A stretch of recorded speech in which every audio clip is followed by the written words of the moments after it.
네, 안녕하세요. 뉴스 잉글리시와 G2 글로벌 투자에서 전해드리는 아시아 통신 2024년 8월 11일까지 한 주간 소식을 미리 전해드립니다. 여기 왼쪽에 보이는 분이 인도의 올라 일렉트릭이라는 벤처 기업을 창업한 창업자예요. 근데 이 올라 일렉트릭이라는 전기 스쿠터 만드는 기업이 인도 주식시장에서 IPO 기업 공개를 한다고 합니다. 미국과 호주의 그 외무장관과 국방장관 2명씩 이렇게 만나는 2+2 회의가 미국 메릴랜드 주에서 열립니다.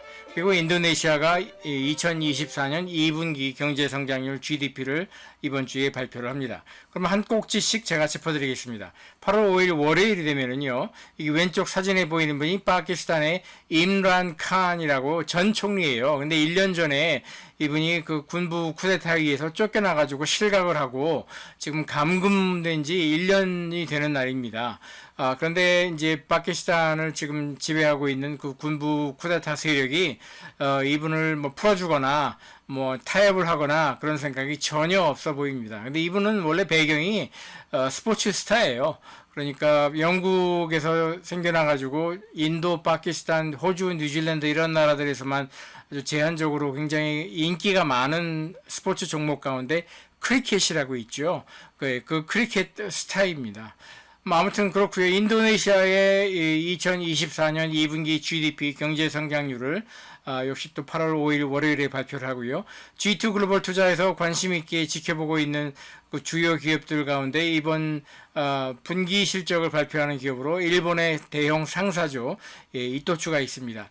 8월 6일 화요일이 되면요. 미국 메릴랜드주 아나폴리스라고 미국 해군 사관학교가 있는 곳에서 제34차 어스민, 여기서 어스민은 Australia US Ministerial Consultation의 약자예요. 그러니까 호주와 미국 사이에 장관급 회의라는 얘기죠.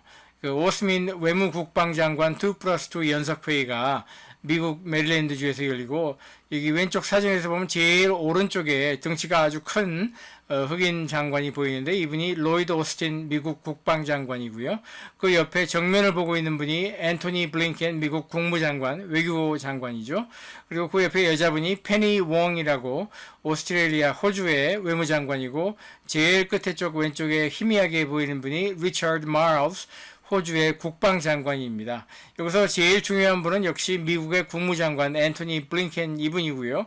왜 그러냐면은 지금 바이든 행정부가 추구하고 있는 어떤 글로벌 전략 큰 그림은 빅픽처는 인도양과 태평양으로 지금 자꾸 뻗어나오려고 하는 중국의 해양 세력을 가로막고 에워싸고 포위하고 뭐 이런 걸 하기 위해서 미국이 주도해서 이 아시아 태평양과 인도양 세력 가운데 미국의 우방국이 될 수 있는 나라를 전부 규합해가지고 뭐 미국 플러스 일본 플러스 한국 플러스 인도 플러스 필리핀 플러스 호주 플러스 뉴질랜드 이렇게 여러 나라들이 연합을 해가지고 중국을 봉쇄하고 포위하고 에워싸자는 것이거든요.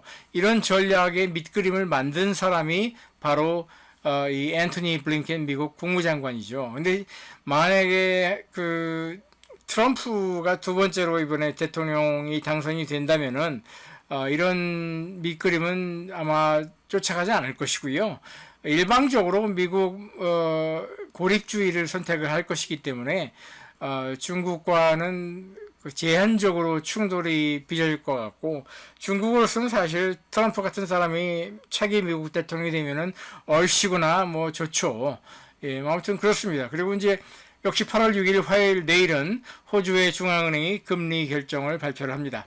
8월 7일 수요일이 되면은요, 중국의 7월 한 달 무역 수지, 그러니까 수출입 통계를 발표를 하고, 뭐 8월 9일 금요일에는 중국의 CPI와 PPI, 그러니까 소비자 물가 상승률과 생산자 물가 상승률까지 같이 발표가 나옵니다.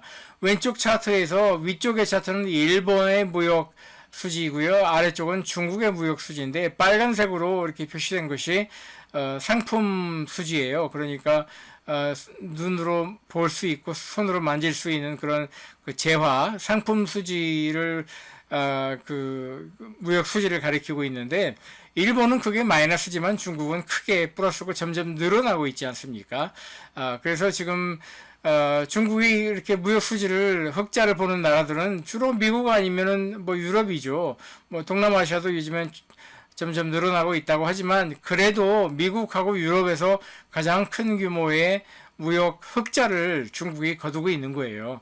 근데 미국은 뭐 트럼프 1기 때부터 뭐 관세도 올리고 뭐 규제도 강화하고 해서 중국의 그 수출을 이래저래 규제하려고는 하고 있지만 뭐 아무튼 그래도 그럼에도 불구하고 중국과의 무역 수지 적자는 계속 오르고 있지만 이제 문제가 되는 건 유럽이에요. 유럽에서 보면은 태양광 패널은 뭐 거의 전부, 그 다음에 전기차는 금액 기준으로 한 작년 2023년 말 기준으로 약 15%가 중국에서 유럽으로 수출한 전기차였고 배터리는 그보다 훨씬 더 비중이 크고요. 그래서 중국의 그 수출 드라이브가 이대로 계속된다면은 유럽 나라들로서는 심각하게 규제에 들어갈 수밖에 없죠. 중국으로서는 워낙 내수 시장이 부진하고 뭐 그건 한국도 마찬가지지만 또 이 동아시아 나라들의 기본적인 그 수출 제조 수출업 드라이브는 어쩔 수 없는 것 같아요. 그래서 중국도 지금 굉장히 부진한 내수 시장의 그 부족한 그 성장 동력을 수출 드라이브에서 지금 찾아보려고 하는 거거든요. 그래서 그거를 굉장히 경계하는 그런 시선으로 바라보고 있는 미국과 유럽과 그 밖에 다른 나라들은 중국의 무역 수지 데이터를 아주 관심 있게 볼 수밖에 없습니다. 또 이와 달리 또 태국 이야기를 좀 해보겠는데요. 태국에서 2023년 작년에 총선이 있었는데 총선에서 원래 이긴 당은 지금 야당을 하고 있는 Move Forward Party라는 정당이에요. 그리고 이 정당의 그 지도자는 굉장히 젊은 사람입니다. 그런데 태국에서 군부 쿠데타가 일어나가지고 그 선거에서 이긴 정당 그 Move Forward Party를 쫓아내버렸어요. 그래가지고 총선을 다시 해가지고 지금 총리를 하고 있는 뭐 사업가 출신 굉장히 부패한 지도자가 총리를 하고 있는데 그걸로는 모자랐는지 군부 쿠데타가 또 어떤 일을 꾸몄냐면은 아예 Move Forward Party라는 이 야당을 법적으로 해산을 시켜버리고 그 정치 지도자 젊은 지도자를 정치적으로 아주 매장을 시키려고 지금 계획을 꾸미고 있어요. 그래서 법적으로 어떻게 하냐면은 그 태국에 국왕모독죄라는 게 2017년에 그런 그 형사법이 새로 생겼거든요. 태국은 원래 부미폴이라는 이름을 가진 국왕이 거의 뭐 신적인 존재나 다름없이 모든 국민들의 그러니까 정파와 관계없이 뭐 야당이든 여당이든 뭐 진보든 보수든 모든 국민들의 추앙을 받는 국왕이 있었어요. 굉장히 장수를 했죠. 근데 그분이 그 세상을 떠났고 그의 아들이 국왕으로 즉위를 했죠. 그래서 그 아무튼 그렇게 해서 즉위를 한 지금 새로운 국왕이 있는데 국왕 모독죄라는 거를 새로 만들어 가지고 그 국왕 모독죄를 저질렀다고 뒤집어 씌운 거예요. 야당 지도자와 야당에게. 그래서 법적으로 이거를 해산을 정당을 야당을 그러니까 해산을 시켜버리려고 하는 그런 그 수작을 지금 부리고 있고 그거를 8월 7일 수요일에 태국의 헌법재판소가 그거를 결정하는 날입니다. 뭐 태국의 민주주의는 뭐 시궁창으로 굴러 떨어지고 있다고 봐야죠. 그리고 이제 저희 G2 글로벌 투자에서 주의 깊게 바라보고 있는 주요 기업들의 분기 실적 발표는 홍콩의 국영 항공사죠. 국영이라기보다 홍콩의 국적 항공사죠. 캐세이 퍼시픽이 있고 그다음에 이제 혼다, 마츠다라는 일본 자동차 기업들, 그다음에 일본의 소비자 가전 기업 소니, 그다음에 일본의 그 투자 지주 회사죠. 소프트뱅크가 분기 실적을 8월 7일 수요일에 발표합니다. 8월 8일 목요일이 되면은요. 필리핀이 2분기 GDP 경제 성장률을 발표하고요. 인도 중앙은행이 통화 정책과 금리를 결정을 합니다. 그리고 왼쪽 차트에 보이는 거는 중국의 반도체, 특히 파운드리를 많이 하는 스믹 또는 한국에서는 SMIC라고 부르는데 영어권에서는 그냥 스믹이라고 합니다. 이 스믹이라는 반도체, 중국 반도체 기업의 이 짙은 자주색은 매출액 막대 그래프고 오렌지색이 설비 투자 액수예요. 그래서 2018년부터 2023년까지 매출액 그 성장세와 설비 투자 성장세를 해마다 어떻게 성장하는지를 보여주고 있는 것이죠.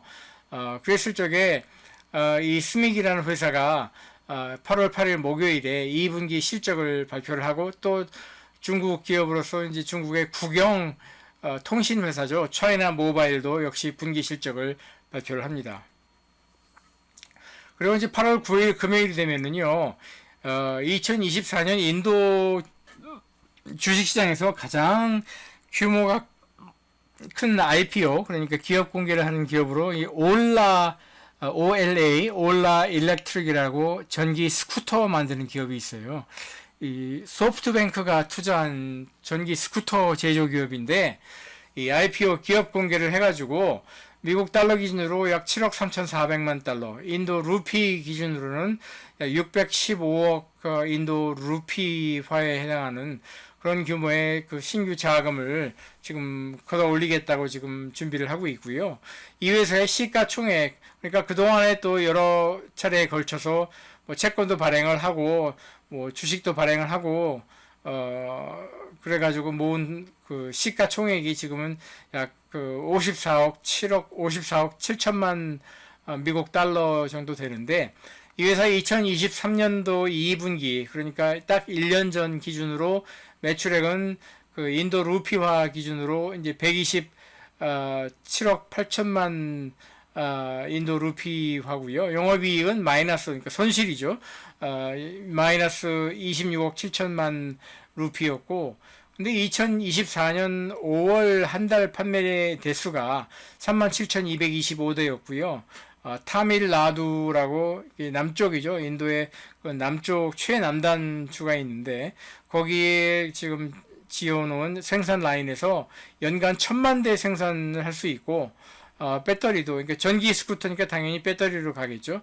그 배터리 양산 규모도 지금은 1기가와트 아워지만은 이걸 20기가와트 아워까지 지금 생산량을 이제 증량을 할 수 있도록 그렇게 목표를 삼아놨다고 합니다. 근데 뭐 전기 스쿠터뿐만 아니라 이 기업이 최종적으로 목표를 하는 거는 인도 브랜드로서 전기차와 전기차에 들어가는 배터리까지 같이, 그러니까 중국의 BYD처럼 그렇게 하겠다는 것이 이 회사의 목표이죠. 그리고 마지막으로 또 8월 9일 금요일에는요, 일본의 기시다 총리가 중앙아시아 5개국을 3박 4일 동안 순회 방문을 해서 외교통상 부분에 그 협력을 모색을 한다고 합니다. 그래서 제일 먼저 중앙아시아에서 가장 크고 인구도 제일 많고 제일 중요한 나라라고 할 수 있는 카자흐스탄을 방문을 하고, 뒤이어서 우즈베키스탄, 타지키스탄, 그 다음에 투르크메니스탄, 그 다음에 키르기즈스탄까지 이렇게 5개의 나라를 순회 방문을 합니다. 여기까지 이제 아시아통신 G2 글로벌 투자와 뉴스 잉글리시에서 전해드렸고요. 왼쪽에 보이는 것처럼 세계의 정세와 국제사회에 관해서 다양한 주제를 가지고 동영상을 만들고 있고, 오른쪽에 보이는 것처럼 또 다양한 소셜미디어 채널로 이렇게 공부를 하고 있습니다. 여러분께도 유익하고 또 저에게도 굉장히 도움이 되는 이런 내용을 널리 알려주시면 대단히 고맙겠습니다. 그럼 다음 주에 또 뵙겠습니다.